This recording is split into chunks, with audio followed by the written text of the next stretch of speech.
memulai pelajaran, ada baiknya kita berdoa terlebih dahulu. Berdoa dimulai.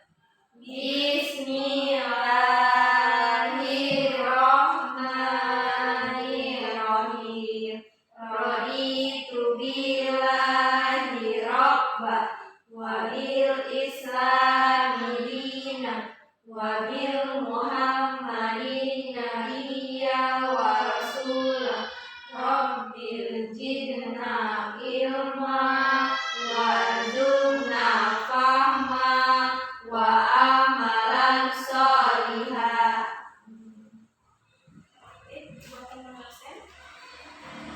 Latifah Ibu Putri, adik Bu Putri Rahmawati, adik Bu. Alhamdulillah hari ini anak ibu hadir semuanya ya. Baik, sebelum kita melanjutkan materi hari ini, Ibu akan mengulang materi kita minggu lalu, yaitu tentang puasa Ramadan. Ada yang masih ingat apa itu puasa Ramadan? Saya Bu. Ya, silakan Latifah. Puasa Ramadan adalah menahan diri dari segala sesuatu serta menahan diri dari hawa nafsu. Masya Allah, Latifah masih ingat ya nak? Jadi selain kita menahan hawa dan nafsu, kita juga harus melaksanakan puasa Ramadan karena hukumnya wajib. Adapun rukun-rukun puasa Ramadan, yang pertama niat, dan yang kedua menahan diri dari hal-hal yang membatalkan puasa. Apa saja itu? Masih ingat? Masih ingat? Ya, Yang pertama ada tidak makan, yang kedua tidak minum, yang ketiga tidak boleh marah-marah, dan yang terakhir tidak boleh memasukkan benda ke dalam tubuh. Masya Allah. Berarti anak ibu masih ingat semua ya nak? Bu. Belajar di rumah tadi malam? Belajar Bu. Alhamdulillah. Baik, materi kita hari ini yaitu tentang zakat.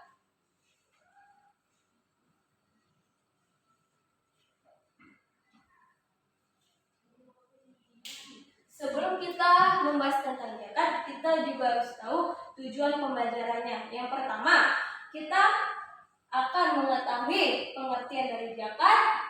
Yang kedua, dapat mengetahui hukum zakat. Yang ketiga, untuk mengetahui macam-macam zakat. Yang keempat, untuk mengetahui syarat-syarat zakat. Yang kelima, untuk mengetahui rukun-rukun zakat. Dan yang keenam, untuk mengetahui hikmah berzakat. Baik, yang pertama yaitu tentang pengertian zakat.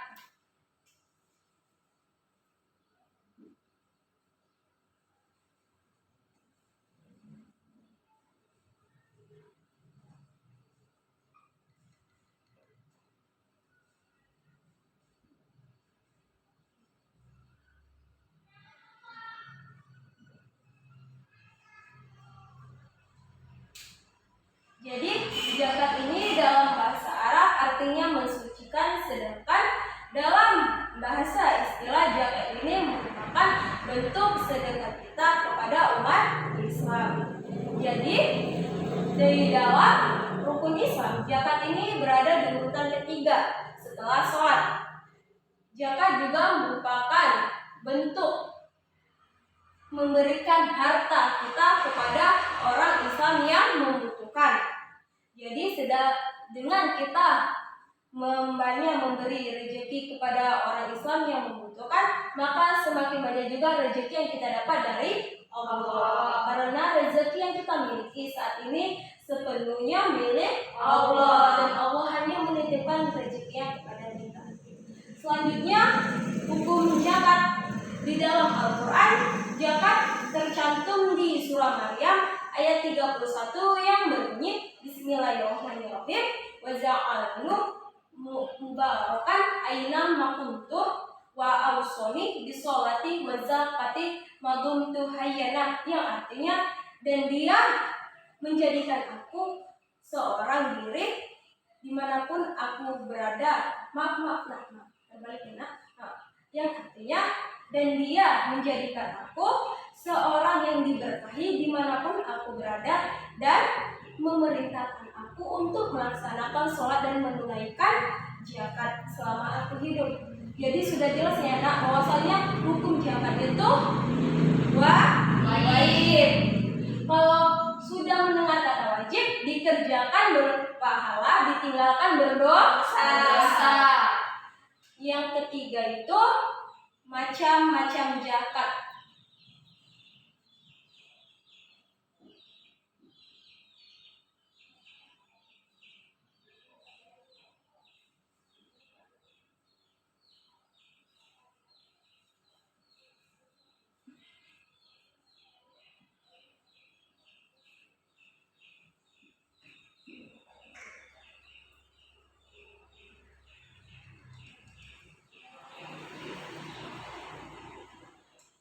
Macam-macam zakat ada dua. Yang pertama zakat fitrah dan yang kedua zakat mal.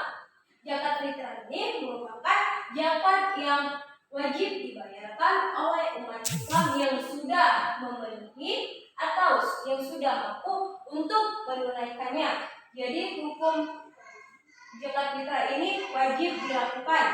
Biasanya zakat fitrah ini dilakukan di bulan suci Ramadan atau menjelang hari raya Idul Fitri. Sedangkan zakat mal ini zakat harta. Sesuatu dapat dikatakan harta apabila sudah memenuhi syariat-syariat tertentu seperti dapat disimpan dan dapat dimiliki. Contohnya emas, perak, dan hasil pertanian. Selanjutnya ada syarat-syarat zakat.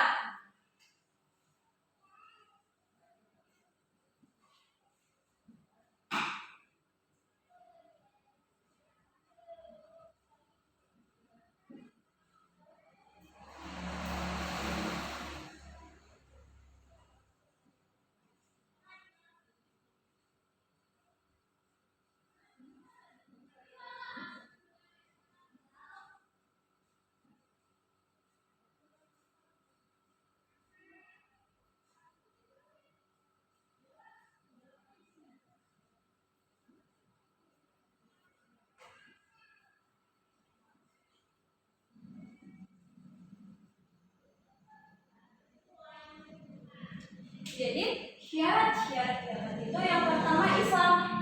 Orang yang beragama Islam diwajibkan untuk membayar zakat. Selanjutnya merdeka. Merdeka ini artinya orang yang tidak lagi sedang terjajah dan bukanlah seorang budak. Selanjutnya balik. Balik ini artinya lelaki ataupun perempuan yang sudah dewasa. Biasanya laki-laki ditandai dengan mimpi basah, sedangkan perempuan ditandai dengan haid. Jadi kalau dia masih anak-anak ataupun belum balik, dia belum dikenakan biaya berzakat. Yang terakhir harta milik sendiri. Jadi harta itu punya kita sendiri. Kemudian kalau harta yang kita miliki sudah membatasi minimal harus dikeluarkan zakatnya.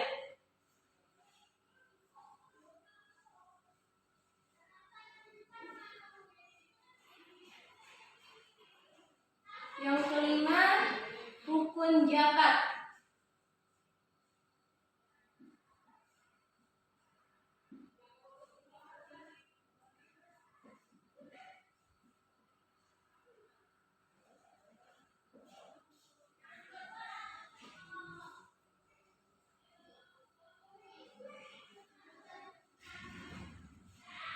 Jadi rukun zakat ini ada dua. Yang pertama niat. Sebelum kita melaksanakan zakat, ada baiknya kita untuk membaca niat terlebih dahulu.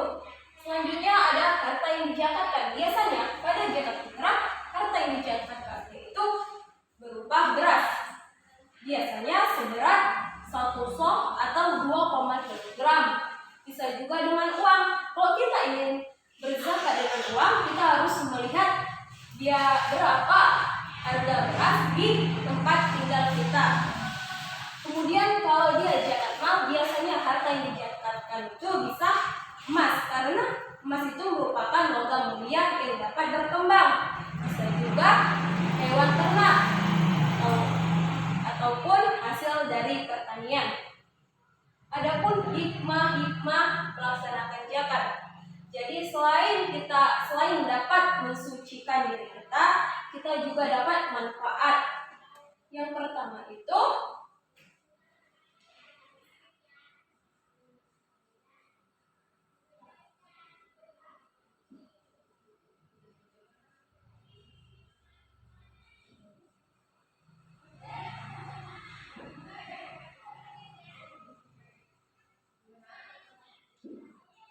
dosa terampuni. Jadi selain kita mendapatkan pahala, dosa kita juga akan terampuni. Selanjutnya,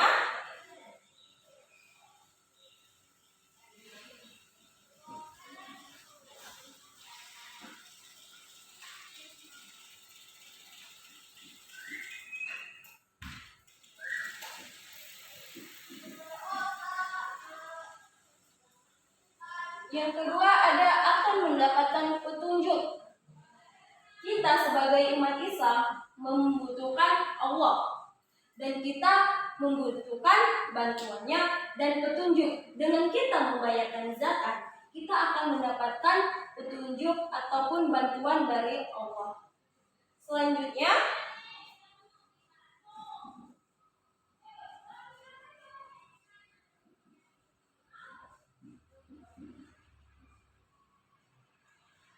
mendapatkan ridho. Kalau kita melaksanakan zakat, kita mendapatkan pahala dan juga mendapatkan ridho dari Allah. Selanjutnya,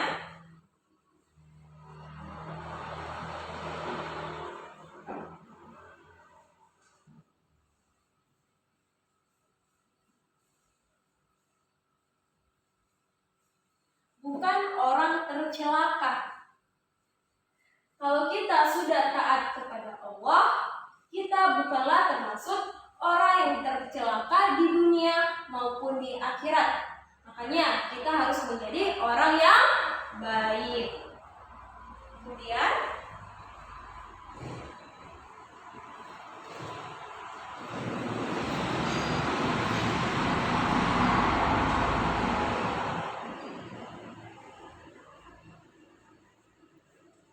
kalau orang membayar zakat, pastinya dia mencintai dirinya dan juga peduli terhadap saudaranya ataupun orang lain. Dengan dia mencintai dirinya sendiri dan orang lain, maka keimanan seseorang tersebut sudah sempurna.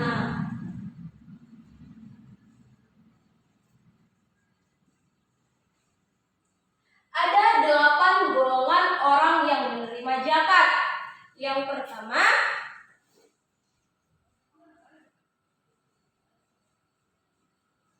ada fakir. Fakir ini orang yang tidak memiliki apa-apa dan juga tidak mampu untuk memenuhi kebutuhan hidupnya. Yang kedua, miskin.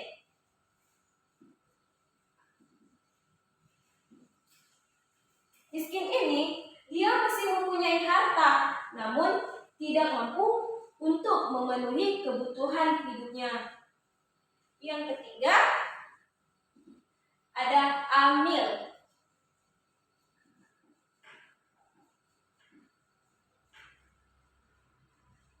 Amil ini orang yang mengumpulkan zakat dan mendistribusikan zakat tersebut. Jadi orang yang berzakat dikumpulkan semuanya kepada amil. Yang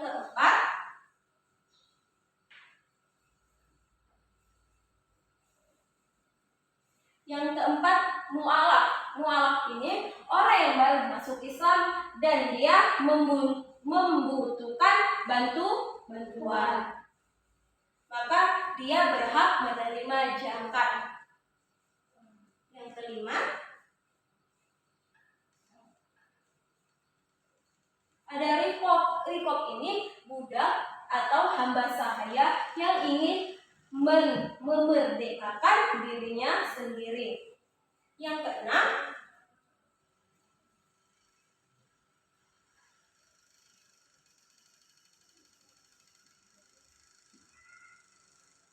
ada gorimin. Gorimin ini orang yang berhutang untuk memenuhi kebutuhan hidupnya. Jadi orang ini misalnya Latifah ingin berhutang ke Putri. Jadi Latifah ini lah yang disebut dengan gorimin. Yang ketujuh,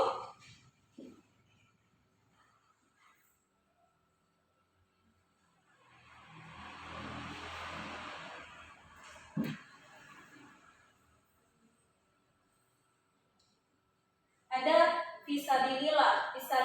ini orang yang berjuang di jalannya Allah, seperti berdakwah, berjihad, dan lain sebagainya. Dan yang terakhir itu ada Ibnu Sabil.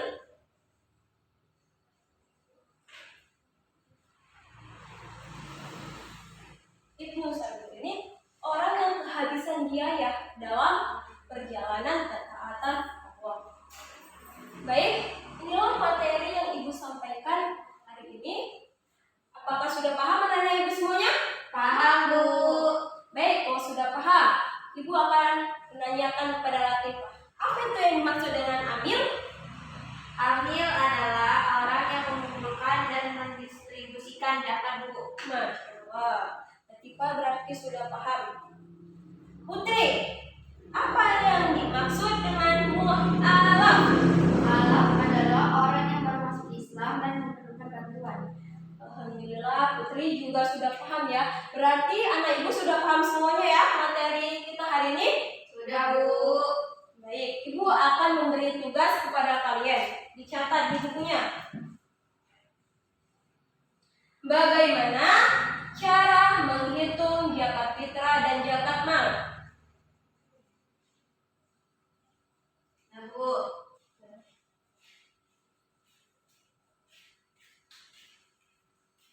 Baik, kesimpulan materi kita hari ini yaitu zakat merupakan mensucikan diri kita. Dan zakat itu hukumnya wajib dilakukan dengan kita membayar zakat atau melaksanakan zakat, kita akan mendapatkan pahala dan dosa kita akan terampuni. Dan adapun orang yang wajib menerima zakat yaitu pertama fakir, miskin, amil, mu'alaf, riqab, ghorimin, fisabilillah, dan ibnu sabil.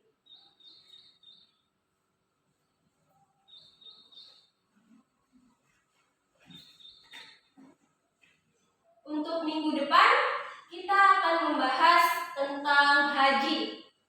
Dibaca bukunya di rumah ya nak? Ya, Bu.